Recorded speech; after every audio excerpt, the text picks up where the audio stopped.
ನಮಃ. ಈ ಓಂ ಶ್ರೀ ಗುರು ಬಸವಲಿಂಗಾಯ ನಮಃ ಅನ್ನೋದನ್ನು ಭಾಳಷ್ಟು ಅಧ್ವಾನವಾಗಿ ಹೇಳ್ತಾರೆ. ಅದಕ್ಕೆ ಕರೆಕ್ಟಾಗಿ ಹೇಳೋದು ಓಂ ಶ್ರೀ ಗುರು ಬಸವಲಿಂಗಾಯ, ಅಲ್ಲಿ ಒಂದು ಫ್ರಾಕ್ಷನ್ ಆಫ್ ಸೆಕೆಂಡು ಗ್ಯಾಪ್ ಕೊಟ್ಬಿಟ್ಟು ನಮಃ ಅನ್ನು. ಓಂ ಶ್ರೀ ಗುರು ಬಸವಲಿಂಗಾಯ ನಮಃ.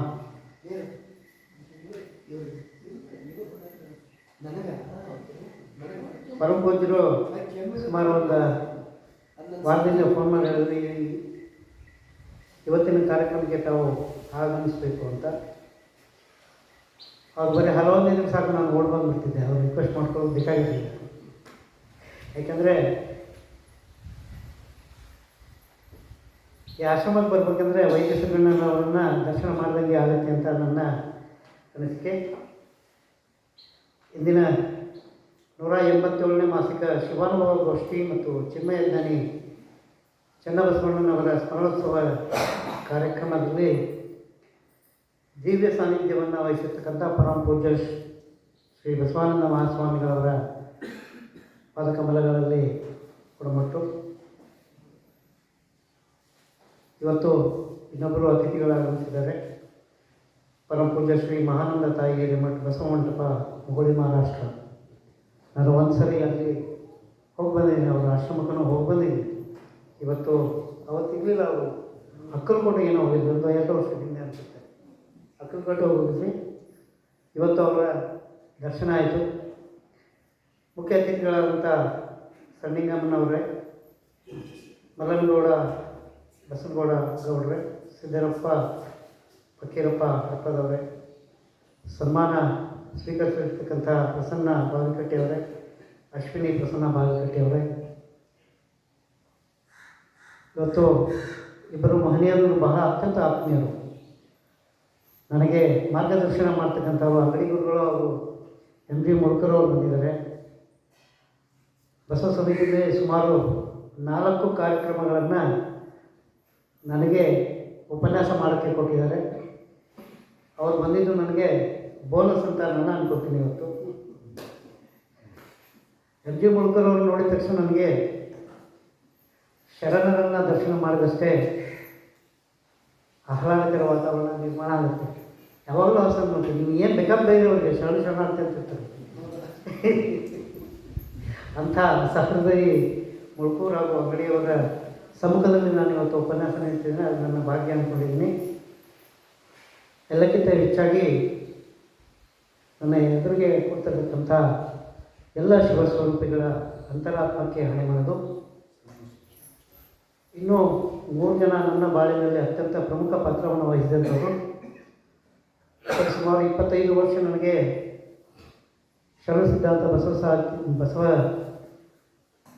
ತತ್ವಚಿಂತನೆ ಹಾಗೂ ವಚನ ಸಾಹಿತ್ಯವನ್ನು ಕಲಿಸಿದಂಥ ಪರಮ ಪೂಜ್ಯ ಡಾಕ್ಟರ್ ಸಿದ್ಧಲಿಂಗ ಮಹಾಸ್ವಾಮಿಗಳು ಗದಗ ಕುಂಟದಾಟ ಮಠ ಹಾಗೂ ಸುಮಾರು 52 ದೇಶಕ್ಕೆ ಹೋದಾಗಲೂ ಕೂಡ ನನಗೆ ಧನ ಸಹಾಯವನ್ನು ನೀಡಿ ಆಶೀರ್ವದಿಸಿದಂಥ ಸಿದ್ಧಗಂಗೆಯ ಸಿದ್ಧ ಪುರುಷ, ನಡೆದಾಡುವ ದೇವರು, ಪರಮ ಪೂಜ್ಯ ಲಿಂಗಕ್ಕೆ ಶ್ರೀ ಶಿವಕುಮಾರ ಮಹಾಸ್ವಾಮಿಗಳವರ ಪಾದಕಮಲಗಳಲ್ಲಿಯೂ ಪ್ರಮಟ್ಟು ಎಲ್ಲ ಶಿವಸ್ವರೂಪರಿಗಳ ಅಂತರಾತ್ಮಕ್ಕೆ ಹಣೆ ಬಂದು ಇಂದಿನ ಚಿಂತನೆಯನ್ನು ಮಾಡೋಣ.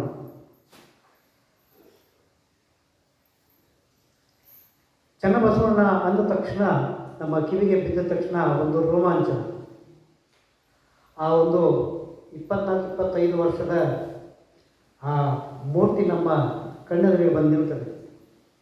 ಒಂದಷ್ಟು ಕುತೂಹಲ, ಒಂದಷ್ಟು ವಿಸ್ಮಯ, ಅದರೆಲ್ಲರ ಮೈಯಲ್ಲಿ ಮಿಂಚಿನ ಸಂಚಾರ ಆಗುವಂಥ ಒಂದು ಕೇವಲ 24 ವರ್ಷ ಬದುಕಿದಂಥ ಒಬ್ಬ ತರುಣ 900 ವರ್ಷ ಆದರೂ ಇನ್ನೂ ಬದುಕಿದಾನ ಅಂತಂದರೆ ಆ ದಿವ್ಯ ಚೇತನ, ಆ ದಿವ್ಯ ಶಕ್ತಿ, ಆ ದಿವ್ಯ ಜ್ಞಾನ ಇಂಥ ಅದ್ಭುತವಾದಂಥ ಅಂತಂದರೆ ನಾವು ಇವತ್ತು ನೆನೆಸ್ಬೇಕಾಗಿದೆ. ಇಂಥ ಅದ್ಭುತ ಅದು ಕೇವಲ 2.5 ದಶಕಗಳ ಅವಧಿಯಲ್ಲಿ ನಿಷ್ಕಲ ಆಧ್ಯಾತ್ಮಿಕ ಶ್ರೇಷ್ಠ ಸಾಹಿತ್ಯಿಕ 1700ಕ್ಕೂ ಹೆಚ್ಚು ವಚನಗಳನ್ನು ಬರೆದಿರ್ತಕ್ಕಂಥ ಚನ್ನಬಸವಣ್ಣನವರ ವಚನಗಳನ್ನು ಅರ್ಥ ಮಾಡಿಕೊಳ್ಳೋದಕ್ಕೆ ನಾವು ತಿಳ್ಕೊಳ್ತೀವಂಥದ್ರಲ್ಲಿ ಅದ್ಭುತವಾದಂಥ ವಚನ ಸಾಹಿತ್ಯವನ್ನು ನಮಗೆ ತೋರಿಸಿದಂಥ ಚಿನ್ಮಯ ಜ್ಞಾನಿ ಅತ್ಯಂತ ಸಣ್ಣ ವಯಸ್ಸಿನಲ್ಲಿ ಅನುಭವ ಮಂಟಪದ 2ನೇ ಪೀಠಾಧಿಪತಿಗಳಾಗಿದ್ದಂಥವರು ಚನ್ನಬಸವಣ್ಣವರು.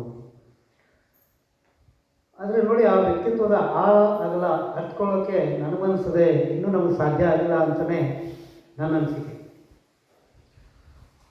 ಹಾಗಾಗಿ 12ನೇ ಶತಮಾನದ ಆ ಶರಣ ಸಂಕುಲದ ಆ ಶರಣ ಪ್ರಜ್ಞೆಯ ಹೆಸರುಗಳು ಅಗ್ರಗಣ್ಯವಾದಂಥ ಹೆಸರು ಚನ್ನಬಸವಣ್ಣವರು. ಅತ್ಯಂತ ಪ್ರಮುಖವಾದಂಥ ಒಂದು ಹೆಸರು. ನನಗನ್ಸಿದ ಮಟ್ಟಿಗೆ 12ನೇ ಶತಮಾನದಲ್ಲಿರ್ತಕ್ಕಂಥ ಬಸವಣ್ಣವರು, ಅಲ್ಲಪ್ರಭುಗಳು, ಅಕ್ಕಮಹಾದೇವರು, ಮುಕ್ತಾಯಕ್ಕನವರು, ಸ್ಪೆಷಲ್ ನನ್ನ ಮುಕ್ತಾಯಕ್ಕನವರ ಹೆಸರು ಕೇಳಿದ ತಕ್ಷಣ ಒಂಥರ ಮೈ ರೋಮಾಂಚನ ಆಗುತ್ತೆ. ಯಾಕಂದರೆ ಕೇವಲ 37 ವಚನಗಳ ಬರೆದಿರ್ತಕ್ಕಂಥ ಮುಕ್ತಾಯಕ್ಕನವರ ವಚನಗಳಲ್ಲಿ ಇರ್ತಕ್ಕಂಥ ಆ ಒಂದು ತತ್ವಚಿಂತನೆ ನನಗನ್ಸಿದ ಮಟ್ಟಿಗೆ ಇಡೀ ವಚನ ಸಾಹಿತ್ಯದಲ್ಲಿ ಸಮಾನಾಂತರವಾಗಿ ನಿಲ್ತಕ್ಕಂಥ ಅಂಥದ್ದು. ಹಾಗಾಗಿ ಚನ್ನಬಸವಣ್ಣವರು ಕೂಡ 12ನೇ ಶತಮಾನದ ಯುಗ ಪುರುಷನೂ ಕೂಡ ಅಂತ ನನಗನ್ನಿಸ್ತದೆ. ಸಾಮಾಜಿಕ ಬದಲಾವಣೆಗಳ ಹರಿಕಾರನು ಅಸಮಾನತೆಯ ವಿರುದ್ಧ ಧ್ವನಿ ಎತ್ತಿ ಒಂದು ವ್ಯವಸ್ಥೆಯನ್ನು ಆ ಆಕ್ರೋಶಕ್ಕೆ ಒಳಗಾದಂಥ ಆ ಜನಗಳ ಸಮಾನತೆಗೆ ಹೋರಾಟದಂಥ ಬಸವಣ್ಣನವರ ಸೋದರಳೆಯ ಚನ್ನಬಸವಣ್ಣವರು. ಅವರ ಅಳಿಯ ಅವರಿಗಿಂತಲೂ ಹೆಚ್ಚಾಗಿ ನನಗನ್ನಿಸಿದ್ದು ಅವರ ಸ್ವಸಾಮರ್ಥ್ಯ, ಅವರ ಜ್ಞಾನ ಅತ್ಯಂತ ಉನ್ನತ ಮಟ್ಟದ್ದು ಅಂತ ನನಗನ್ನಿಸಿದೆ. ಯಾಕಂದರೆ ಬಸವಣ್ಣವರ ಅಳಿಯಾಳಕ್ಕಿಂತಲೂ ಚನ್ನಬಸವಣ್ಣನವರ ಮಾವನವರು ಬಸವಣ್ಣನವರು ಅನ್ನೋದು ಹೆಚ್ಚು ಸೂಕ್ತ ಅಂತ ನನಗನ್ನಿಸಿದೆ. ಯಾಕಂದರೆ ಅವರ ಸರಿಸಮಾನಾಂತರವಾಗಿ ಅತ್ಯಂತ ಜ್ಞಾನವನ್ನು ಸಂಪಾದಿಸಿದವರು ಚನ್ನಬಸವಣ್ಣವರು. ಇಲ್ಲಿ ಬಹಳಷ್ಟು ಕುತೂಹಲ ಮೂಡಿಸುವಂಥದ್ದು ಚನ್ನಬಸವಣ್ಣನವರ ಜನನ ವೃತ್ತಾಂತ.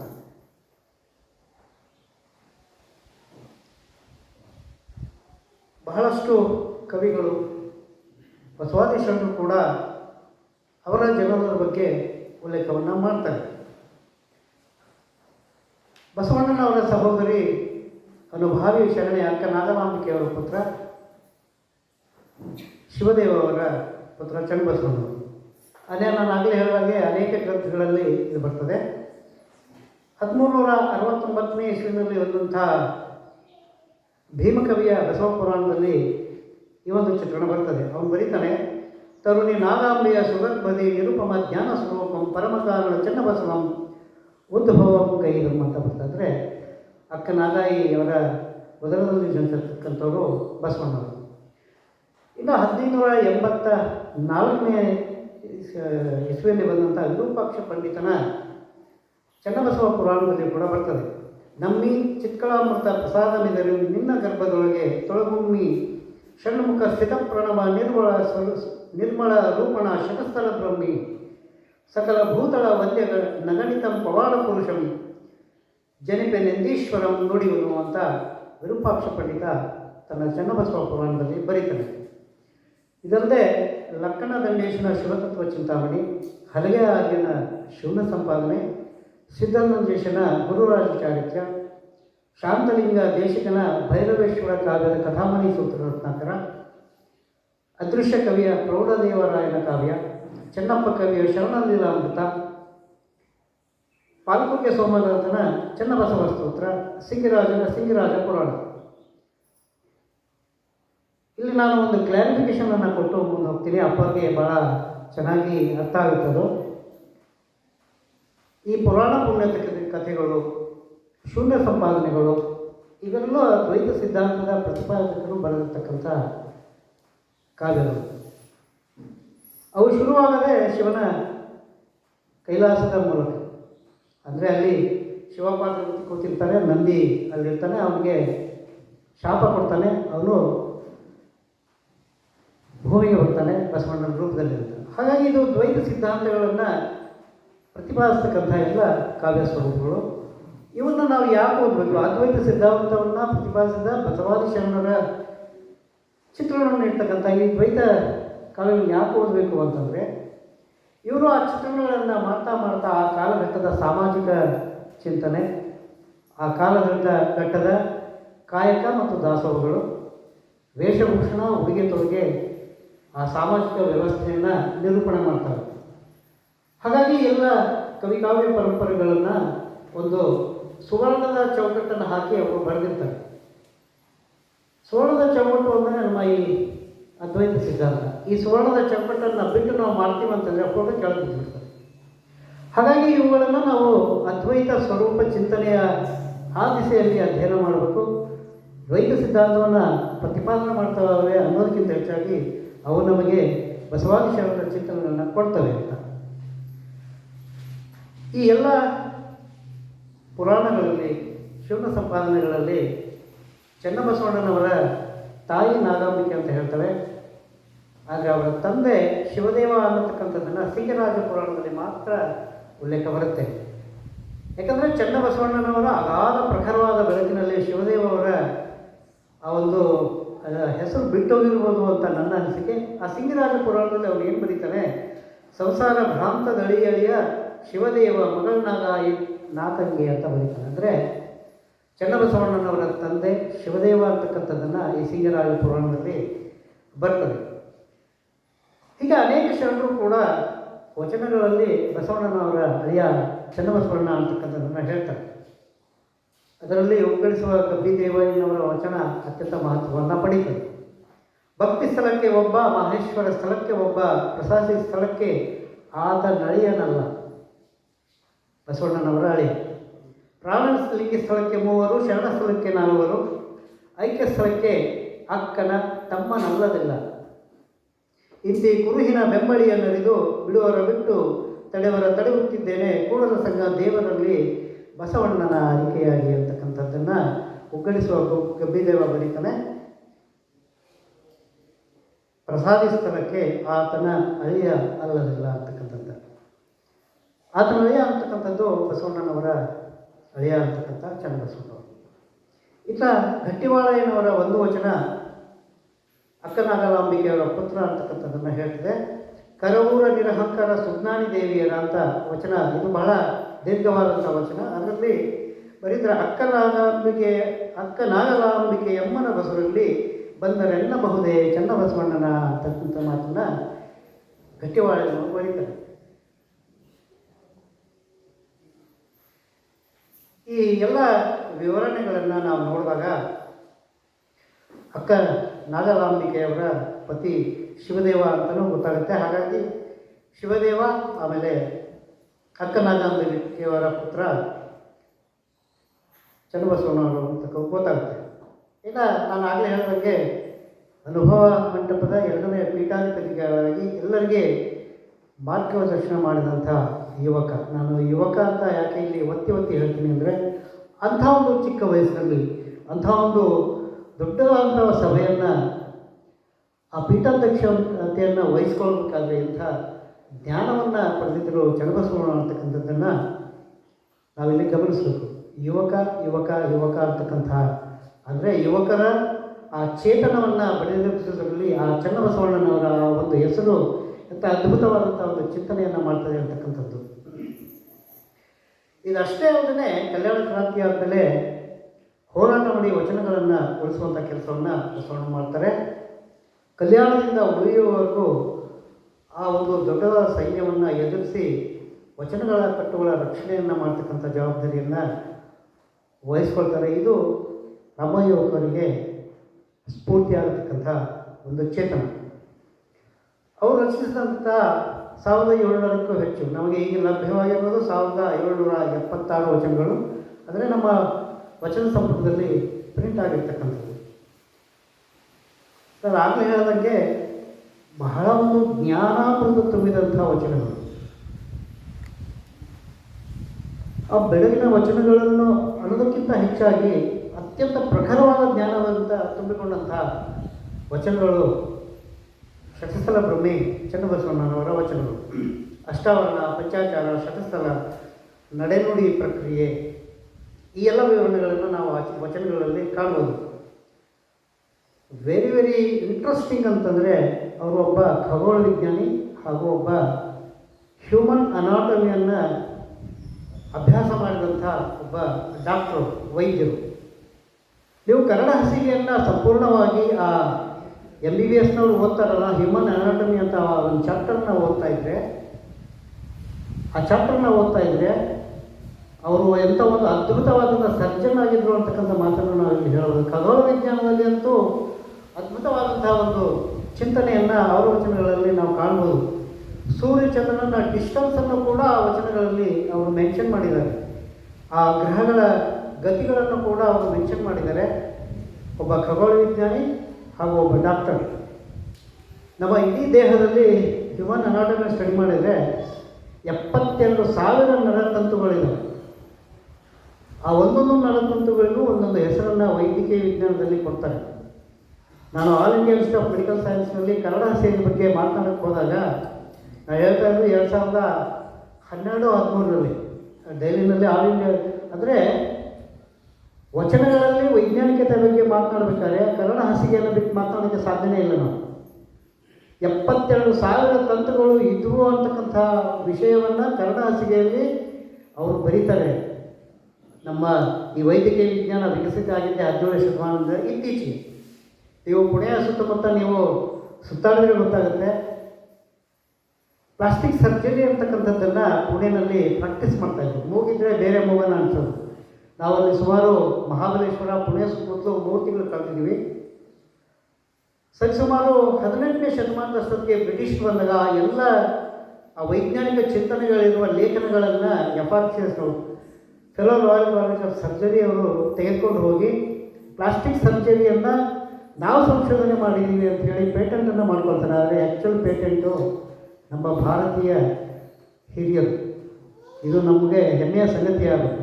ಹಾಗಾಗಿ ಚನ್ನಬಸವಣ್ಣರ ವಚನಗಳಲ್ಲಿ ಹ್ಯೂಮನ್ ಅನಾಟಮಿಯನ್ನು ಕುರಿತು ಬರ್ತದೆ.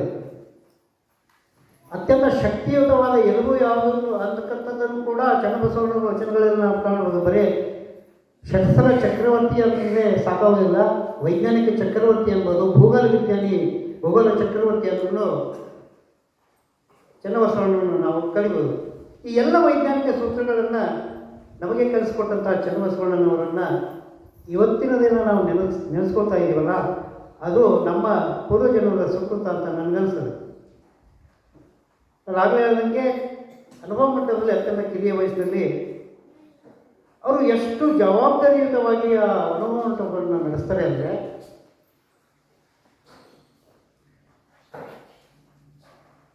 ನಮ್ಮ ಶರಣ ಧರ್ಮದ ಸಾಂಪ್ರದಾಯಿಕವಾದಂಥ ಎಲ್ಲ ಚಿಂತನೆಗಳನ್ನು, ಆ ನಾಯಕತ್ವದ ಚಿಂತನೆಗಳನ್ನು ನಾವು ಕಾಣ್ಬೋದು.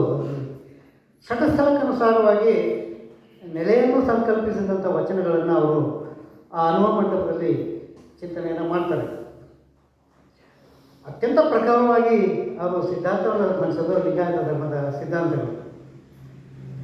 ಇನ್ನೊಂದು ಚಿಂತನೆಯ ಪ್ರಕಾರ ಚನ್ನಬಸವಣ್ಣನವರಿಗೆ ಗುರುಕಾರಣ್ಯವನ್ನು ನೀಡಿದವರು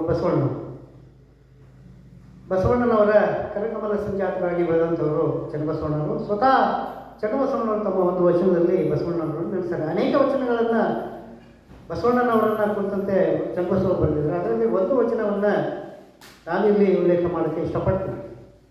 ಎಲ್ಲ ಸರ್ವಾಂಗವೆಲ್ಲವೂ ಲಿಂಗವಾದ ಪರಿಕ್ರಮವೆಂತೆಂದರೆ ಶ್ರೀ ಗುರು ಬಸವಣ್ಣನು ಉಪದೇಶಿಸಿದ ಇಷ್ಟಲಿಂಗವೆಲ್ಲ ಸರ್ವಾಂಗದಲ್ಲಿ ಭಿನ್ನ ನಾಮಗಳಿಂದ ಪ್ರಕಾಶಿಸುತ್ತಿರುವುದು ಅಂತಕ್ಕಂಥ ಮಾತನ್ನು ಹೇಳ್ತಾರೆ. ಅಂದರೆ ತಮ್ಮ ಇಡೀ ಬದುಕನ್ನು ರೂಪಿಸಿದವರು ಬಸವಣ್ಣವರು ಅಂತಕ್ಕಂಥ ಮಾತನ್ನು ಹೇಳ್ತಾರೆ. ಇಂಥ ಎಲ್ಲ ಮಾಯೆಗಳನ್ನು ಕಳಿಸಿದಂಥವರು ಚನ್ನಬಸವನು, ಅದು ಆಗಿದ್ದು ಬಸವಣ್ಣನವರಿಂದ ಅಂತಕ್ಕಂಥ ಮಾತನ್ನು ಹೇಳ್ತಾರೆ. ಬಸವಣ್ಣನವರ ಭಾವಹಸ್ತ ಮುಟ್ಟಿದ ಕಾರಣ ಬಸವಣ್ಣನವರ ಅನುಗ್ರಹಕ್ಕೆ ಪಾತ್ರನಾದನು ಅಂತಕ್ಕಂಥ ಮಾತನ್ನು ಹೇಳ್ತಾರೆ. ಅಂದರೆ ಚನ್ನಬಸವಣ್ಣನವರ ಬಾಳಿನಲ್ಲಿ ಶಿವನ ಪ್ರಕಾಶವನ್ನು ಕಳುಹಿಸಿದವರು ಬಸವಣ್ಣನವರು. ಜನ್ಮತಃ ಜ್ಞಾನಶಕ್ತಿ ಬಸವಣ್ಣವರಿಗೆ ಚನ್ನಬಸವಣ್ಣವರಿಗೆ ಸಿಕ್ಕಿತು ಅಂತಕ್ಕಂಥದ್ದನ್ನು ಬಸವಣ್ಣನವರೇ ಒಂದು ವಚನದಲ್ಲಿ ಉಲ್ಲೇಖ ಮಾಡ್ತಾರೆ. ಅಂದರೆ ಚಿನ್ಮಯ ಜ್ಞಾನಿ ಚನ್ನಬಸವಣ್ಣವರು ಎಂಥ ಜ್ಞಾನವಂತರಾಗಿದ್ದರು ಅಂತಕ್ಕಂಥದ್ದು. ಶಿಶುವೆನ್ನಬಹುದೇ ನಂಬಿಯಣ್ಣನ ಸೂಕ್ಷ್ಮನೆನಿಸಬಹುದೇ ರವಿಯನ್ನು ಜಗವ ಬೆಳಗುವ, ದೃಷ್ಟಿ ಕಿರಿದೆನ್ನಬಹುದೇ ಸೃಷ್ಟಿಯನ್ನು ಕಾಣು, ಭಾವ ಕಿರಿದೆನ್ನಬಹುದೇ ಬಳ್ಳಲಿಂಗವಾದುದನ. ನೀವು ಬಳ್ಳೇಶ ಮಲ್ಲಯ್ಯನ ಚರಿತ್ರೆಯನ್ನು ಓದಬೇಕಾದ್ರೆ ಆ ಬಳ್ಳವೇ ಲಿಂಗವಾದ ಕಥೆಯನ್ನು ನೋಡ್ಬೋದು. ದೃಷ್ಟಿ ಕಿರಿದೆನ್ನಬಹುದೇ ಸೃಷ್ಟಿಯನ್ನು ಕಾಣುವ, ಭಾವ ಕಿರಿದೆನ್ನಬಹುದೇ ಬಳ್ಳಲಿಂಗವಾದದನ್ನು ಕೂಡಲ ಸಂಗಮ ದೇವಯ್ಯ ಯುಗ ಯುಗಗಳನ್ನು ಮೀರಿದ ಶರಣನು ಕಿರಿದೆನ್ನಬಹುದೇ ಚನ್ನಬಸವಯ್ಯ. ಇಂಥ ಅದ್ಭುತವಾದಂಥ ಒಂದು ಚಿತ್ರಣವನ್ನು ನೀಡ್ತಾರೆ, ಒಂದು ಉಪಮೆಯನ್ನು ನೀಡ್ತಾರೆ ಬಸವಣ್ಣನವರು. ಯುಗ ಜುಗವೆಲ್ಲವನ್ನು ಮೀರಿದ ಶರಣ ಕಿರಿದನಬಹುದೇ ಚನ್ನಬಸವನ. ಅತ್ಯಂತ ವಯಸ್ಸು ಚಿಕ್ಕದಾದರೂ ಕೂಡ ಆ ಒಂದು ಜ್ಞಾನಾಮೃತ ಜ್ಞಾನ ಶಿಖರ ಅತ್ಯಂತ ಹಿಡಿದು ಅಂತಕ್ಕಂಥದ್ದನ್ನು ಬಸವಣ್ಣವರು ಹೇಳ್ತಾರೆ. ಒಂದು ಚಿತ್ರಣವನ್ನು ನೋಡೋದಾದರೆ ಅನುಭವ ಮಂಟಪದ ಆ ಸಾಮಾಜಿಕ ಪರಿಕಲ್ಪನೆ ಅದು ಒಂದು ಪ್ರಯೋಗಶಾಲೆ, it's a laboratory, social scientifical laboratory. ಅದು ಅರಿವಿನ ಸಂಪಾದನೆ, ನಡೆನುಡಿ ಸಿದ್ಧಾಂತ, ಜಾತಿ ವರ್ಣ ಕಾಯಕ ಭೇದವಿಲ್ಲದಂಥ ಒಂದು ಆ ಒಂದು ಅನುಭವ ಮಂಟಪ ಒಂದು ಮಹಾಪರಿವರ್ತನೆಯ ಒಂದು ತಂಗಾಳಿಯನ್ನು ಬೀಸಿದಂಥ ಆ ಒಂದು ಅನುಭವ. ಅಂದರೆ ಸರ್ವ ಸಮಾನತೆಯ ತಂಗಾಳಿಯ ಸಿಂಚನವನ್ನು ಮಾಡಿದಂಥದ್ದು ಅನುಭವ ಮಂಟಪ. ಇಂಥ ಅನುಭವ ಮಂಟಪದ ಮುಂಚೂಣಿಯಲ್ಲಿದ್ದಂಥವರು ಚನ್ನಬಸವಣ್ಣ. ಆಧ್ಯಾತ್ಮಿಕ ಬದುಕಿನಲ್ಲಿ ಕಲ್ಯಾಣದ ಮಹಾನತೆ ಮತ್ತು ಅನುಭವ ಮಂಟಪ ಅತ್ಯಂತ ಶ್ರೇಷ್ಠ ಕೊಡುಗೆ ಅಂತಲೇ ನಾವಿಲ್ಲಿ ಜ್ಞಾಪಿಸ್ಕೋಬೋದು. ಆದರೆ ಇತ್ತೀಚಿನ ದಿನಗಳಲ್ಲಿ ಆ ಅನುಭವ ಮಂಟಪ ಇದ್ದಿಲ್ಲ ಅಂತಕ್ಕಂಥ ಒಂದು ಚಿಂತನೆ ಹರಿದಾಡಿತ್ತು. ವೀಣಾಬಂಧನ್ಜಿಯವರು ಅನುಭವ ಮಂಟಪನೇ ಇರಲಿಲ್ಲ, ಆ ಅನುಭವ ಮಂಟಪ ಅದು ಯಾವ್ಯಾವುದೋ ಪರಿಕಲ್ಪನೆಯನ್ನು ಕೊಡ್ತಾರೆ. ಗ್ರೀಕ್ನ ಪರಿಕಲ್ಪನೆ ಕೊಡ್ತಾರೆ, ಪ್ಲೇಟೋನ ಪರಿಕಲ್ಪನೆ ಕೊಡ್ತಾರೆ, ಅವೆಲ್ಲ ಇದು ಏನು ಅನುಭವ ಮಂಟಪ ಏನು ಅಂತಕ್ಕಂಥ ಒಂದು ಚಿಂತನೆಯನ್ನು. ಬಟ್ ಅನುಭವ ಮಂಟಪನೇ ಇರಲಿಲ್ಲ, ಸುಮ್ಮನೆ ಅದು ಊಹಾಪೋಹ ಅಂತಕ್ಕಂಥ ಮಾತನ್ನು ಹೇಳಿದರು. ಆದರೆ ಶರಣ ನೀಲಾಂಬಿಕೆಯವರ ಒಂದು ವಚನದಲ್ಲಿ, ಅದು ಬಹಳಷ್ಟು 42 ಸಾಲುಗಳ ಒಂದು ವಚನ, ಅದರಲ್ಲಿ ಅನುಭವ ಮಂಟಪ ಇತ್ತು ಅಂತಕ್ಕಂಥ ಪರಿಕಲ್ಪನೆಯನ್ನು ಕೊಡ್ತಾರೆ. ಆ ವೀಣಾಬಂಧನ್ಜಿ ಅವರಿಗೆ ಕಂಟ್ರೋಲ್ ಕೊಡೋದಕ್ಕೆ ಅಂತಲೇ ಅಂತರಂಗ ಮತ್ತು ಬಹಿರಂಗದ ಆತ್ಮಕಲ್ಯಾಣದ ಅನುಭವ ಮಂಟಪ ಅಂತಕ್ಕಂಥದ್ದನ್ನೇ ಒಂದು ಪುಸ್ತಕವನ್ನು ಬರೆದಿದೆ. ಈಗ ತಮ್ಮ ನಿರೂಪಕರಾದಂಥ ಎಲ್ಲರೂ ಕಾಶಿನಾಥ್ ಅವರು ಹೇಳಿದರು ಪುಸ್ತಕದ ಬಗ್ಗೆ. ಅದರಲ್ಲಿ ಸರಿಸುಮಾರು 9 ಅಧ್ಯಾಯಗಳೇ ಅನುಭವ ಮಂಟಪ ಇತ್ತು ಅಂತಕ್ಕಂಥ ವೈಜ್ಞಾನಿಕ ನಿರೂಪಣೆಯನ್ನು ಅದರಲ್ಲಿ ಇರುತ್ತೆ. ಆದಿ ಆಧಾರವಿಲ್ಲದು ಕಳೆ ಮೊಳೆದೋದಂತು ಅಂತ ಪ್ರಾರಂಭವಾಗುವ ಈ ವಚನದಲ್ಲಿ ಆ ತಾಯಿ ನೀಲಮ್ಮನವರು ಬರೀತಾರೆ, ಅನುಭವ ಮಂಟಪವನ್ನನು ಮಾಡಿ ಅನುಭವ ಮೂರ್ತಿಯಾದ ನಮ್ಮ ಬಸವಯ್ಯ. ನೋಡಿ, ಅನುಭವ ಮಂಟಪವನ್ನು ಅನು ಮಾಡಿದಂಥವರು ಬಸವಣ್ಣನವರು ಅಂತ ನೀಲಮ್ಮನವರು ಬರೀತಾರೆ. ಹಾಗಾಗಿ ಇದು ಸುಮಾರು 92 ವಚನಗಳಲ್ಲಿ ಅನುಭವ ಮಂಟಪ ಮಹಾಮನೆಯ ಪರಿಕಲ್ಪನೆ ನಮಗೆ ಸಿಗ್ತದೆ. ಅನುಭವ ಮಂಟಪವನ್ನು ಮಾಡಿ ಅನುಭವ ಮೂರ್ತಿಯಾದ ನಮ್ಮ ಬಸವಯ್ಯನು ಅಂತಕ್ಕಂಥದ್ದು. ಅಂದರೆ ಬಸವಣ್ಣನವರ ವಿಚಾರ ಪತ್ನಿಯಾದ ಶರಣ ನೀಲಾಂಬಿಕೆ ಅನುಭವ ಮಂಟಪವನ್ನು ಸ್ಥಾಪಿಸಿದರು. ಅಲ್ಲಿ 770 ಅಮರಗಣಗಳು ಅನುಭಾವಿಗಳಾಗಿ ನೆಲೆಸಿದ್ರು ಅಂತಕ್ಕಂಥದ್ದನ್ನು ಅಲ್ಲಿ ಗಮನಿಸ್ಬೋದು.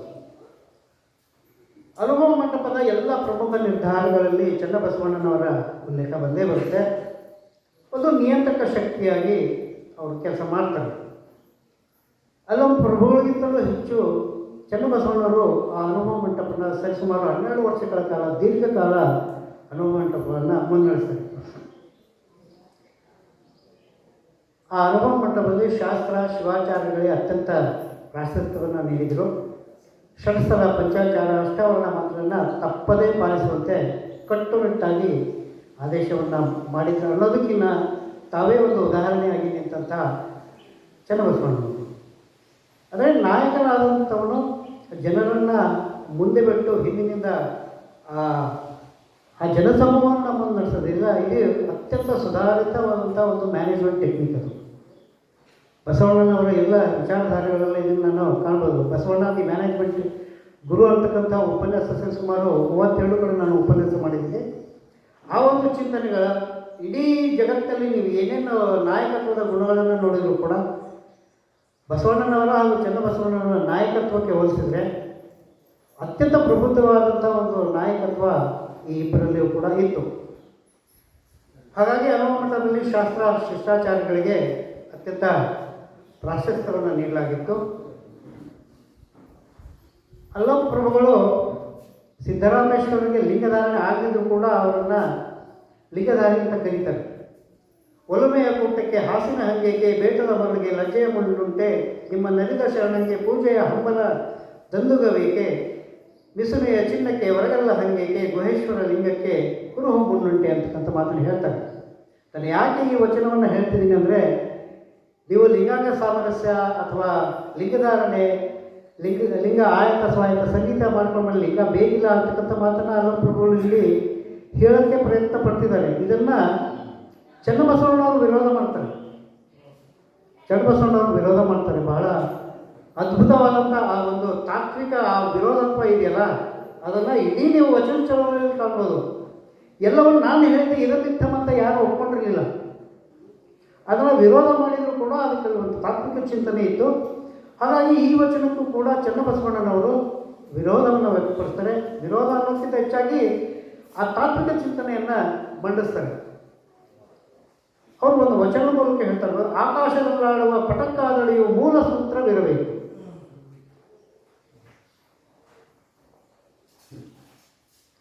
ಆಕಾಶದಲ್ಲಾಡುವ ಪಟಕ್ಕಾದಳಿಯು ಮೂಲ ಸೂತ್ರವಿರಬೇಕು. ಕಲಿಯಾದಳಿಯು ಕಚ್ಚವಿಲ್ಲದೆ ಆಗದು. ಭೂಮಿ ಇಲ್ಲದೆ ಬಂಡಿ ನಡುವುದೇ, ಅಂಗಲಿಂಗವಿಲ್ಲದೆ ನಿಸ್ಸಂಗವಾಗಬಲ್ಲದೆ. ಇದನ್ನ ಹೇಳ್ತಾರೆ ಚನ್ನಬಸವಣ್ಣನವರು. ಅಲ್ಲಮ ಪ್ರಭುಗಳು ಹೇಳ್ತಾರೆ ಲಿಂಗ ಇಲ್ಲದಿದ್ದರೂ ನಡೀತದೆ, ದೀಕ್ಷೆ ಇಲ್ಲದಿದ್ರೂ ನಡೀತದೆ ಅಂತಾರೆ. ಆದರೆ ಚನ್ನಬಸವಣ್ಣವರು ಹೇಳ್ತಾರೆ ಅಂಗಕ್ಕೆ ಅಂಗ ಲಿಂಗವಿಲ್ಲದಿದ್ದರೆ ನಿಸ್ಸಂಗವಾಗಬಾರದು. ಕೂಡಲ ಚನ್ನ ಸಂಗಮ ದೇವರಲ್ಲಿ ಸಂಘವಿಲ್ಲದೆ ನಿಸ್ಸಂಗಿಯನ್ನು ನುಡಿಯಬಹುದೇ. ನೋಡಿ, ಇಲ್ಲಿ ಅಲ್ಲಮ ಪ್ರಭುಗಳು ಕೂಡ ಒಂದು ವಿರೋಧವನ್ನು, ತಾತ್ವಿಕವಾಗಿ ವಿರೋಧನ ವ್ಯಕ್ತಪಡಿಸುವಂಥ ಆ ಒಂದು ಜ್ಞಾನಶಕ್ತಿಯ ಆ ದಿವ್ಯ ಪ್ರಭೇದಕ್ಕೆಲ್ಲ ಚನ್ನಬಸವಣ್ಣನವರು ಪ್ರಸ್ತುತವಾಗುವುದು ಇದೇ ಕಾರಣಕ್ಕಾಗಿ. ಎಲ್ಲವನ್ನೂ ಸರಳವಾಗಿ ಸುಲಭವಾಗಿ ಒಪ್ಕೊಂಡ್ಬಿಡೋದು ದೊಡ್ಡ ನಾಯಕ ಅಲ್ಲ. ಆದರೆ ಯಾವಾಗ ಆ ತತ್ವಚಿಂತನೆಯಲ್ಲಿ ವ್ಯತ್ಯಾಸವಾದಾಗ ಅದನ್ನು ಅಲ್ಲಮ ಪ್ರಭುಗಳಿಗೂ ಕೂಡ ಹೇಳುವಂಥ ಆ ಒಂದು ಜ್ಞಾನಶಕ್ತಿ ಇತ್ತಲ್ಲ, ಅದಕ್ಕಾಗಿ ಚನ್ನಬಸವಣ್ಣವರು ಇಲ್ಲಿ ಕೂಡ ಪ್ರಸ್ತುತ. ಇಲ್ಲಿ ಲಿಂಗತತ್ವದ ಮಹಿಮೆಯನ್ನು ಈ ವಚನದಲ್ಲಿ ಹೇಳ್ತಾರೆ. ಇದಕ್ಕೆ ಸಂಬಂಧಿಸುವಂತೆ ಸಿದ್ದರಾಮೇಶ್ವರರು ಕೂಡ ಹೇಳ್ತಾರೆ. ಅಂದರೆ ನೋಡಿ, ಅಲ್ಲಮ ಪ್ರಭುಗಳು, ಚನ್ನಬಸವಣ್ಣವರು, ಸಿದ್ದರಾಮೇಶ್ವರರು ಎಂಥ ಅದ್ಭುತವಾದಂಥ ಒಂದು ಚರ್ಚೆ ನಡೆದಿತ್ತು ಅಂತಕ್ಕಂಥದ್ದನ್ನು. ಶುದ್ಧವನ್ನಲ್ಲದೆ ಚನ್ನಬಸವಣ್ಣ ನಿನ್ನಿಂದ, ಚನ್ನಬಸವಣ್ಣ ನಿನ್ನಿಂದ ನಾನು ಶುದ್ಧನಾದನು. ಸಿದ್ಧವನ್ನಲ್ಲದೆ ಚನ್ನಬಸವಣ್ಣ ನಿನ್ನಿಂದ, ಪ್ರಸಿದ್ಧವನ್ನಲ್ಲದೆ ಚನ್ನಬಸವಣ್ಣ ನಿನ್ನಿಂದ. ಕಪಿಲ ಸಿದ್ಧ ಮಲ್ಲಿಕಾರ್ಜುನ ಚನ್ನಬಸವಣ್ಣ ಗುರುವಾಗಿ ಬಂದು 40 ವರ್ಷದ ಸಿದ್ದರಾಮೇಶ್ವರರು, 20 ವರ್ಷದ ಹುಡುಗ ಚನ್ನಬಸವಣ್ಣನವರನ್ನು ಗುರುವಾಗಿ ಕಾಣ್ತಾರೆ. ಅಂದರೆ ಈ ವಚನ ಸಾಹಿತ್ಯದ ಶರಣ ಸಿದ್ಧಾಂತದ ಈ ಒಂದು ಇದು ಸ್ವರೂಪ. ನಾನು ನಿಮಗಿಲ್ಲಿ ಒಂದು ಉದಾಹರಣೆಯನ್ನು ಕೊಡ್ತೇನೆ. ನಮ್ಮ ಮುಂಡರ್ಗಿಯ SS ಪಾಟೀಲ್ ಇದ್ದಾರೆ. ತಮ್ಮ ಇಡೀ ಬದುಕಿನಿದ್ದಕ್ಕೂ ವಿಧಾನಸಭೆಯಲ್ಲಿ ಸಚಿವರಾಗಿದ್ದಾಗ ವಚನಗಳನ್ನು ಹೇಳುವ ಒಂದು ಪರಿಪಾಠವನ್ನು ಪ್ರಾರಂಭ ಮಾಡಿದ್ದೆ SS ಪಾಟೀಲ್. ಇವತ್ತು ಅವರಿಗೆ 97 ವರ್ಷ. ಅವರನ್ನು TS ಪಾಟೀಲ್ ಅವರು ಮೈಸೂರಿನಲ್ಲಿ ಮೇಷ್ಟ್ರಾಗಿರ್ತಾರೆ. ಮೈಸೂರಲ್ಲಿ ಮೇಷ್ಟ್ರಾಗಿರ್ತಾರೆ. ಅವಾಗ ಪಂಡಿತಾನಂದ ಶಿವಾಚಾರ್ಯ ಸ್ವಾಮಿಗಳು ಅವ್ರ ಶಿಷ್ಯರು. ನೋಡಿ, ಇಲ್ಲಿ ಗುರು ಶಿಷ್ಯ ಸಂಬಂಧ. TS ಪಾಟೀಲರು ಅವರಿಗೆ ಕಲಿಸ್ತಿರ್ತಾರೆ. ಆವಾಗ ಪಂಡಿತಾರಾಜ ಶಿಷ್ಯರು. ಯಾವಾಗ ಪಂಡಿತಾರಾಜರು ಗುರುಗಳಾಗಿ ಸಿರಿಗೆರೆ ಮಠಕ್ಕೆ ಬರ್ತಾರೆ, ಆ ಮಠಕ್ಕೆ ಅವ್ರನ್ನ ಕಳಿಸ್ಕೊತಾರೆ. TS ಪಾಟೀಲ್ ಅವ್ರು ಬಂದು ಅಲ್ಲಿ ಪ್ರವಚನ ಮಾಡ್ತಾರೆ. ಆವಾಗ ಯಾವ ಶಿಷ್ಯನಾಗಿದ್ದೋ ಆ ಶಿಷ್ಯನಿಗೆ ಕಾಲು ಬಿಡುವಂತಹ ಒಂದು ಆ ಪರಂಪರೆ ಇದಿಲ್ಲ, ಒಂದು ಗುರು ಪರಂಪರೆ ಇದಿಲ್ಲ.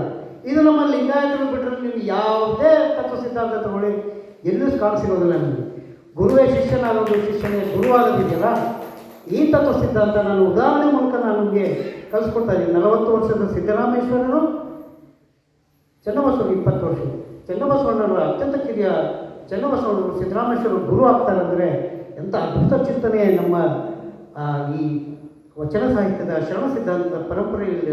ಅವ್ರು ಹೇಳ್ತಾರೆ ನೋಡಿ, ಶುದ್ಧವನ್ನಲ್ಲದೆ ಚನ್ನಬಸವಣ್ಣ ನಿಮ್ಮಿಂದ, ಸಿದ್ಧವನ್ನಲ್ಲದೆ ಚನ್ನಬಸವಣ್ಣ ನಿಮ್ಮಿಂದ, ಚನ್ನಬಸವಣ್ಣ ಗುರುವಾಗಿ ಬಂದು ಎನ್ನ ಜನ್ಮ ಕರ್ಮವ ನಿವೃತ್ತಿ ಮಾಡಿದ. ಎಂಥ ಅದ್ಭುತ ತತ್ವ ಸಿದ್ಧಾಂತಗಳಿರ್ತಕ್ಕಂಥದ್ದನ್ನು ನಾವು ಈ ವಚನ ಸಾಹಿತ್ಯದಲ್ಲಿ, ಶರಣ ಸಿದ್ಧಾಂತದಲ್ಲಿ, ಬಸವತತ್ವದಲ್ಲಿ ಕಾಣಬಹುದು ಅಂತಕ್ಕಂಥದ್ದನ್ನು ಒಂದು ಅದ್ಭುತವಾದಂಥ ಒಂದು ಪರಿಕಲ್ಪನೆ. ಇಂಥ ಸಾಹಿತ್ಯ ಸರಿಸುಮಾರು 900 ವರ್ಷ ಆದರೂ ಇವತ್ತಿಗೂ ಜಗತ್ತನ್ನು ಯಾಕೆ ಆಗ್ತಿದೆ ಅಂತಕ್ಕಂಥ ಮಾತನ್ನು ಇಲ್ಲಿ ಕಾಣ್ಬೋದು. ನಾನು ನ್ಯೂಯಾರ್ಕಲ್ಲಿ ಯುನೆಸ್ಕೋ ಫಂಕ್ಷನಲ್ಲಿ ನನ್ನನ್ನು ಮಾತಾಡೋಕ್ಕೆ ಕರೆದಿದ್ರು. ಅವಾಗ ಹೇಳಿದ್ರೆ ಒಬ್ಬ ನಾಯಕ ಹೇಗಿರಬೇಕು ಅಂತಕ್ಕಂಥದ್ದನ್ನು ಹೇಳಿದಾಗ 800-900 ಜನ ಇದ್ದರು. 5 ನಿಮಿಷ ಎಲ್ಲರೂ 900 ಜನ ಎದ್ದಿದ್ದು ಚಪ್ಪಾಳೆ ತಟ್ಟಿದ್ರು. ಯಾಕೆ? ನನಗಲ್ಲ, ಬಸವಣ್ಣವರು.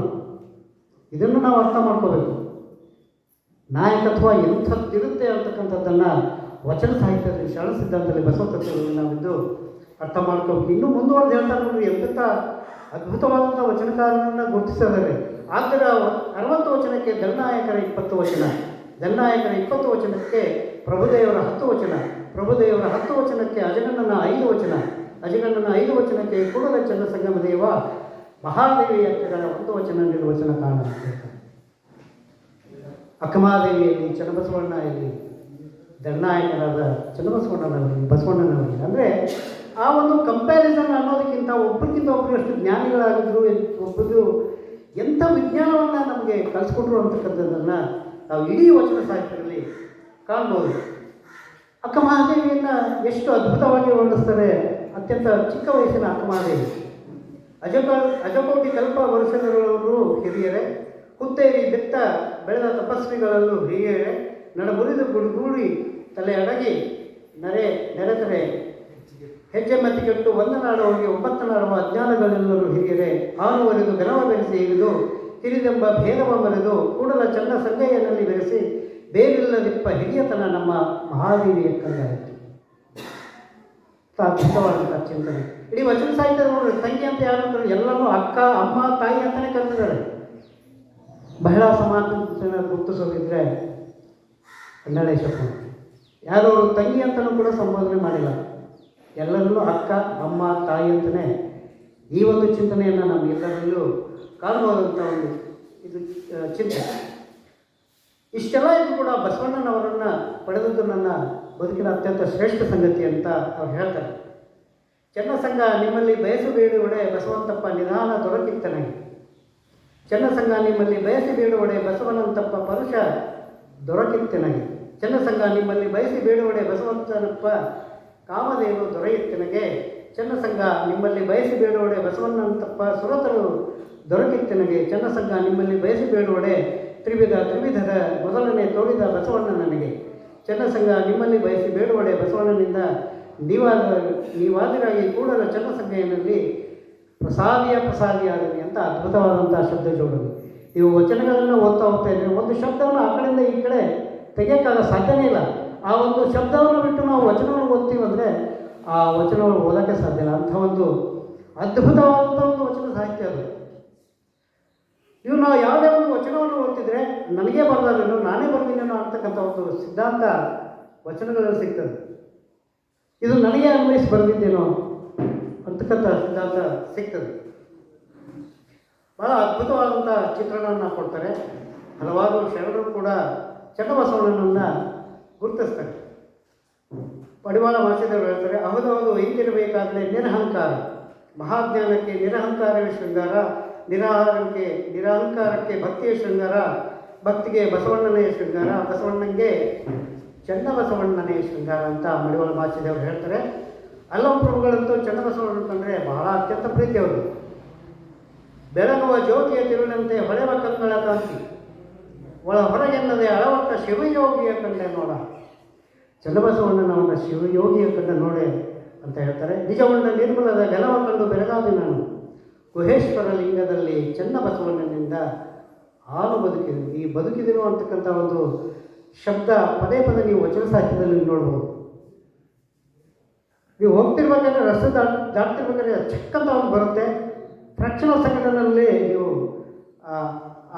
ಸಾಯೋ ಪ್ರಕ್ರಿಯೆಯಿಂದ ತಪ್ಪಿಸ್ಕೊತೀರ.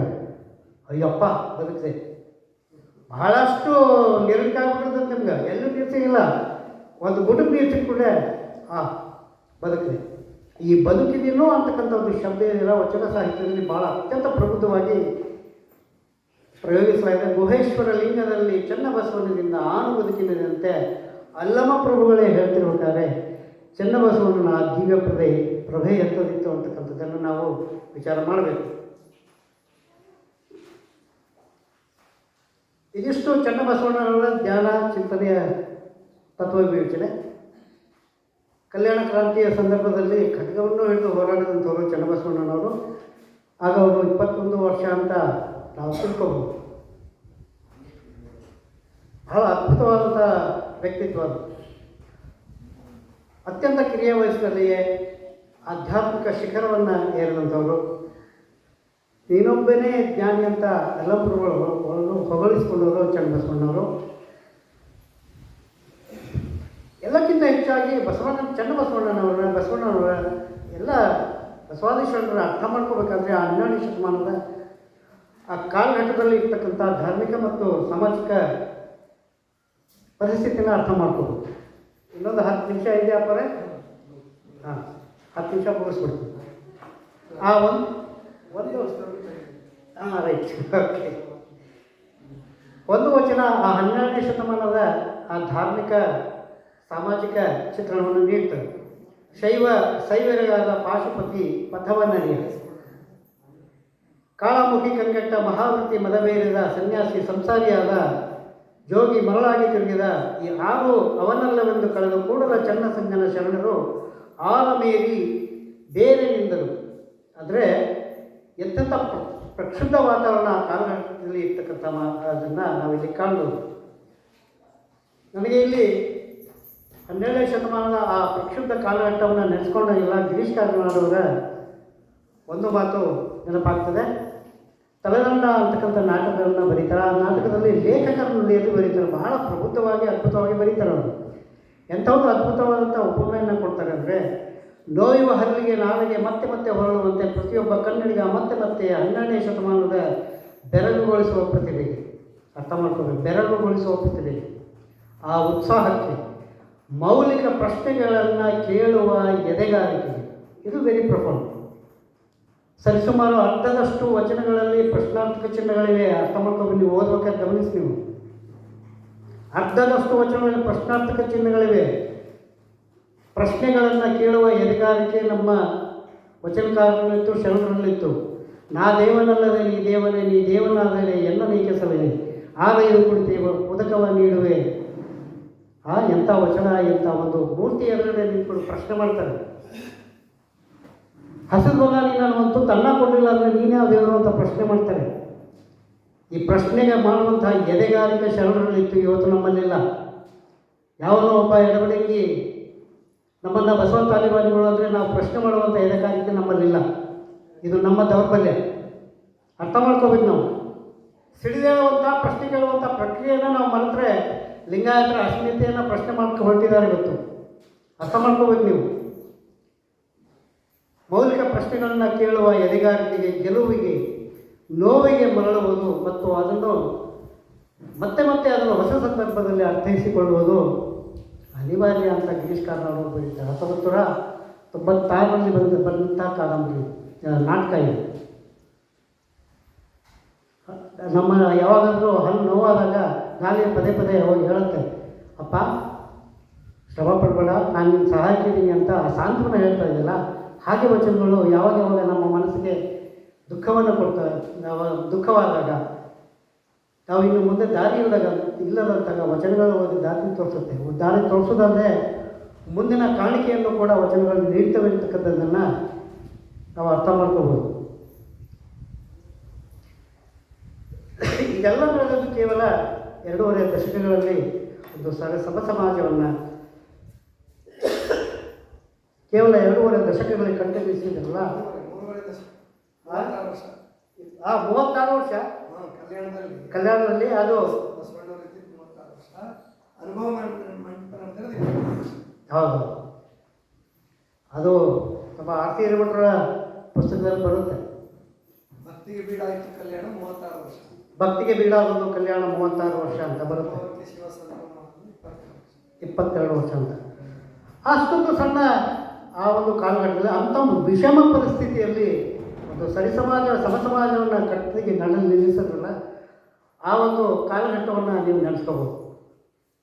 ಅದಕ್ಕೆ 2 ವಚನಗಳನ್ನು, ಅದಕ್ಕೆ ಕಲ್ಯಾಣ ಕ್ರಾಂತಿ ಆದ ತಕ್ಷಣ ಆ ಪಕ್ಷದ ಪರಿಸ್ಥಿತಿ ಹೇಗಿತ್ತು ಅಂತಕ್ಕಂಥದ್ದನ್ನು ತುರ್ಗಾಹಿ ರಾಮಣ್ಣ ಒಂದು ವಚನದಲ್ಲಿ ಹೇಳ್ತಾರೆ.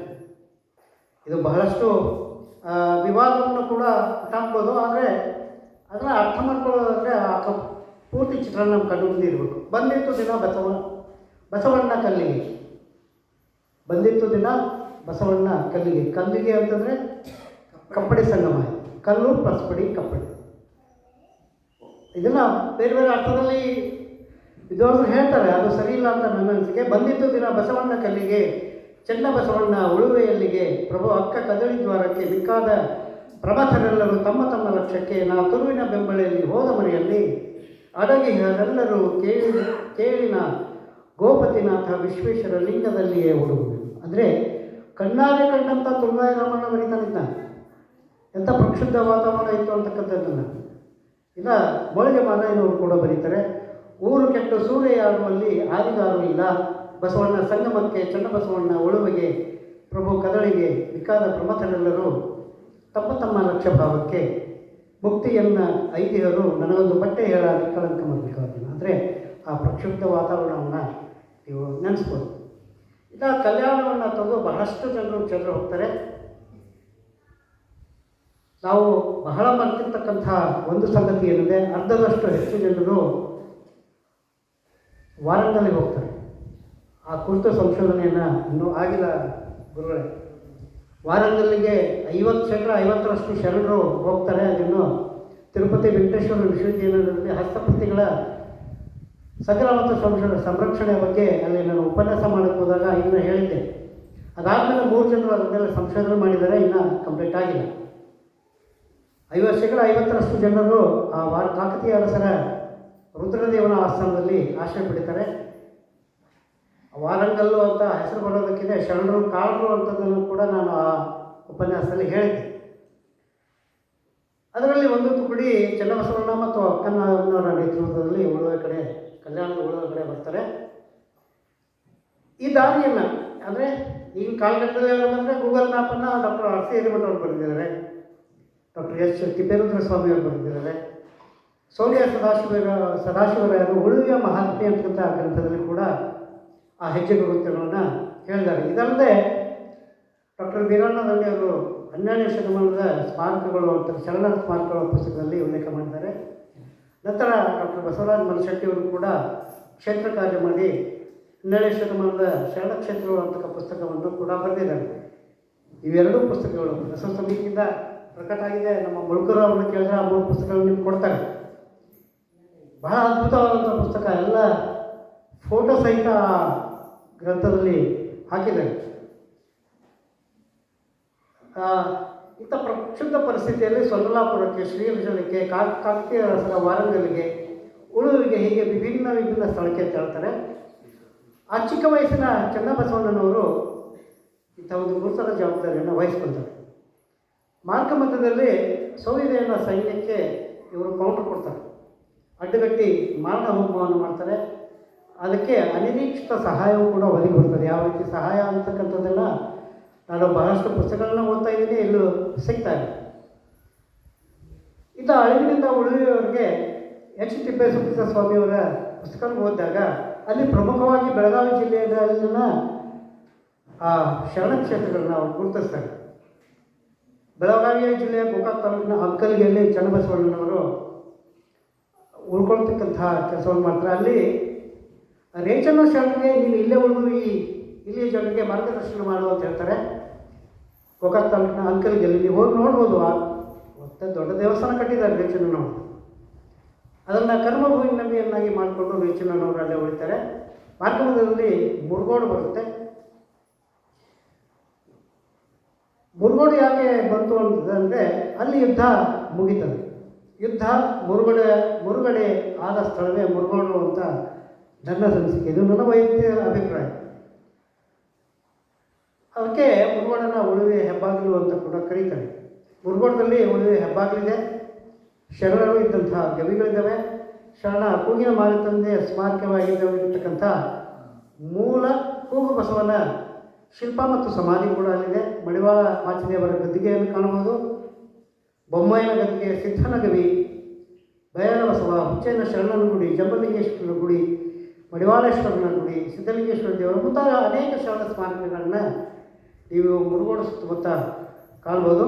ಆ ಯುದ್ಧ ಮುಗಿದಾಗ ಈ ಎಲ್ಲ ಶರಣರು ತಮ್ಮ ಖಡ್ಗಗಳನ್ನು ಆ ಒಂದು ಕೆರೆಯಲ್ಲಿ ತೊಳ್ಕೊತಾರೆ. ಆ ಖಡ್ಗದಲ್ಲಿದ್ದಂಥ ಆ ರಕ್ತದ ಕಲೆಯಿಂದ ಇಡೀ ಕೆರೆ ಕೆಂಪಗಾಗುತ್ತೆ. ಹಾಗಾಗಿ ಮುರುಗೋಡದ ಹತ್ತಿರ ಇರ್ತಕ್ಕಂಥ ಆ ಕೆರೆ ಕೆಂಗೇರಿ ಅಂತಲೂ ಕರೀತಾರೆ ಅಂತಕ್ಕಂಥದ್ದನ್ನು ಹೇಳ್ಬೋದು. ಇಲ್ಲ ಸವದತ್ತಿ ಹತ್ತಿರ ಇರ್ತಕ್ಕಂಥ ಕಾರಿಮನೆ, ಸವದತ್ತಿ ಹತ್ತಿರ ಕರಿಕಟ್ಟಿ ನಮ್ಮ ತಾಯಿಯ ತವರು ಮನೆ. ಆವಾಗಲೇ ಗುರುಗಳು ಹೇಳ್ತಾ ಇದ್ರು, ನನ್ನ ಮೂಲ ಸ್ಥಳ ಚನ್ನಮ್ಮನ ಕಿತ್ತೂರು ತಾಲೂಕಿನ ಹಿರಿಯಣ್ಣಗಳಿಂದ 6 ಕಿಲೋಮೀಟ್ರು.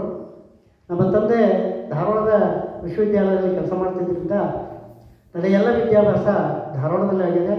ಇಂಜಿನಿಯರಿಂಗ್ ಮಾತ್ರ ನಾನು ಬೆಳಗಾವಿಯಲ್ಲಿ ಕೆಲಸ ಮಾಡಿದ್ದು. ಅಕ್ರಾಸ್ ಒಟ್ಟು 32 ವರ್ಷಗಳ ನನ್ನ ವೃತ್ತಿ ಜೀವನದಲ್ಲಿ 32 ಫ್ಯಾಕ್ಟ್ರಿಗಳನ್ನು ಚೇಂಜ್ ಮಾಡಿದ್ದೀನಿ. ಅದು ಯಾಕೆ ಅಂತಂದರೆ ನವಂಬರ್, ಡಿಸೆಂಬರ್, ಜನವರಿನಲ್ಲಿ ನನಗೆ 3 ವಿಶ್ವವಿದ್ಯಾಲಯಗಳು ಗ್ರಾಂಟ್ ಕೊಟ್ಟಿದ್ದರು. ಭಾರತದ ಹಳ್ಳಿಗಳನ್ನು ವಿಸಿಟ್ ಮಾಡಬೇಕು ಎವ್ರಿ ಇಯರ್, ಅಟ್ಲೀಸ್ಟ್ ಒಂದು 1000-2000 ಹಳ್ಳಿನಾದರೂ ನೀವು ವಿಸಿಟ್ ಮಾಡಬೇಕಂತ ನಮಗೆ ಅವರು ಆರ್ಥಿಕ ಸಹಾಯವನ್ನು ಕೊಟ್ಟಿದ್ದು. ನಾವು 6 ಜನ ಇಡೀ ಭಾರತದ ಉದ್ದಗಲಕ್ಕೂ ಓಡಾಡಿದ್ದೀವಿ.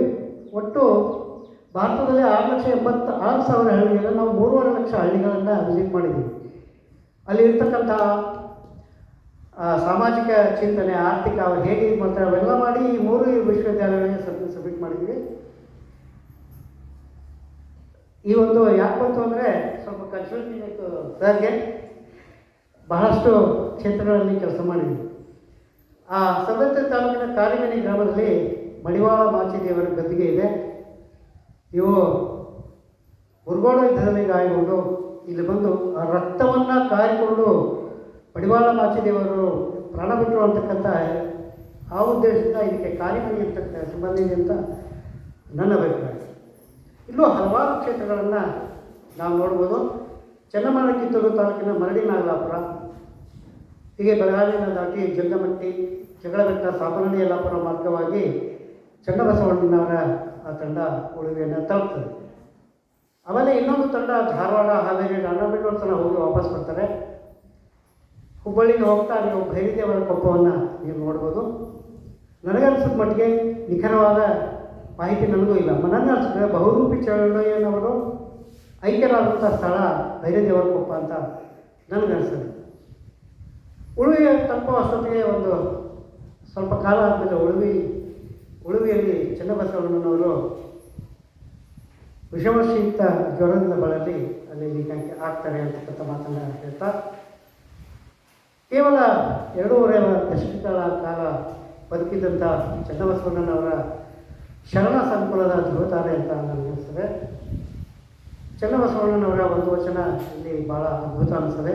ಭಕ್ತಿಗೆ ಅನುಭಾವವೇ ಬೀಜ ಕಾಣಿರೆ, ಭಕ್ತಿಗೆ ಅನುಭಾವವೇ ಆಚಾರ ಕಾಣಿರೆ, ಅನುಭಾವವಿಲ್ಲದವನ ಭಕ್ತಿ ಎಳತಟಗೊಳಿಸಿತ್ತು, ಅನುಭಾವ ಮಾಡುವಲ್ಲಿ ವಿನಯದಿಂದ ಕೇಳದಿದ್ದರೆ ಆ ಕೂಡಲ ಚನ್ನ ಸಂಗಮ ದೇವರು ಅಘೋರ ನರ್ತದಲ್ಲಿರುವ ಅಂತ ಮಾತನ್ನು ಹೇಳ್ತಾ ಒಂದು ಸಣ್ಣ ದೃಷ್ಟಾಂತದ ಮೂಲಕ ನನ್ನ ಈ ಉಪನ್ಯಾಸಕ್ಕೆ ವಿರಾಮವನ್ನು ಹೇಳ್ತೇನೆ.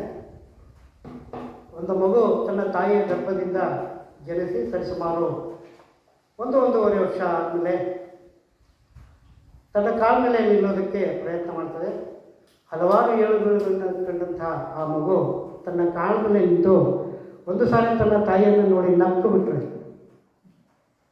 ಆ ತಾಯಿಯ ಹೃದಯ ಎಂಬಕ್ಕೆ ಅರಳುತ್ತೆ ಅಂತ ಈ ಎಲ್ಲ ತಂದೆ ತಾಯಿಗಳ ಒಂದು ಅನುಭವ ಅಂತ ನಾನು ಅನಿಸ್ತದೆ. ಒಂದು ಸಾರಿ ನಕ್ಕು ಬಿಟ್ಟರೆ ಆ ತಾಯಿಯ ಹೃದಯ ಅರಳ್ತಕ್ಕಂಥ ಒಂದು ಅನುಭವನೇ ಅದ್ಭುತ.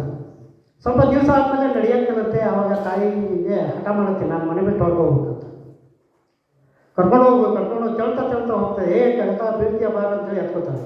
ಕಡೆಗೆ ಆ ಮಗುವಿನ ಹಠವನ್ನು ತಾಳಲಾರದೆ ತಾಯಿಯ ಹೊಸನ ದಾಟಿಸುವಂಥ ಒಂದು ಪ್ರಕ್ರಿಯೆ ಮಾಡ್ತಾರೆ. ನೋಡಿ, ನಮ್ಮ ಭಾರತೀಯ ಪರಂಪರೆ, ಭಾರತೀಯ ಸಂಸ್ಕೃತಿ ಎಷ್ಟು ಅದ್ಭುತವಾದ. ಪ್ರಥಮವಾಗಿ ಮಗು ಹೊಸ ದಾಟುವನ್ನು ಕೂಡ ಪೂಜೆಯನ್ನು ತೆಗೆದುಕೊಳ್ತಾರೆ. ಹೊಸನನ್ನು ಪೂಜೆ ಮಾಡಿ ಆ ಮಗುವನ್ನು ದಾಟಿಸ್ತಾರೆ. ದಾಟಿಸಿದ ಮೇಲೆ ಒಂದು 10 ಹೆಜ್ಜೆ ತಾಯಿಯ ಕೈಯನ್ನು ಬೆರಳನ್ನು ಹಿಡ್ಕೊಂಡು ಹೋದಂಥ ಆ ಮಗು ತಾಯಿಯ ಬೆರಳನ್ನು ಬಿಟ್ಟು ಮುಂದುವರ್ತದೆ. ಅಯೋಗನ ಬಿದ್ದಿ ಅಂತ ತಾಯಿಯೂ ಕೂಡ ಹೋಗ್ತಾಳೆ. ಆದರೆ ಮಗು ಏನು ಮಾಡ್ತಾ ಒಂದು 10 ಹೆಜ್ಜೆ ಹೋಗುತ್ತೆ, ಹಿಂತಿರುಗಿ ನೋಡುತ್ತೆ. ಮತ್ತು ಇನ್ನೊಂದು 10 ಹೆಜ್ಜೆ ಹೋಗುತ್ತೆ, ತಿರುಗಿ ನೋಡುತ್ತೆ. ಯಾಕೆ ಅಂದರೆ ನಾನು ನನ್ನ ತಾಯಿಗೆ ಹತ್ರ ವಾಪಸ್ ಹೋಗೋ ಸೇಫ್ ಡಿಸ್ಟೆನ್ಸಲ್ಲಿ ಮಾತ್ರ ಮಗು ಓಡುತ್ತೆ.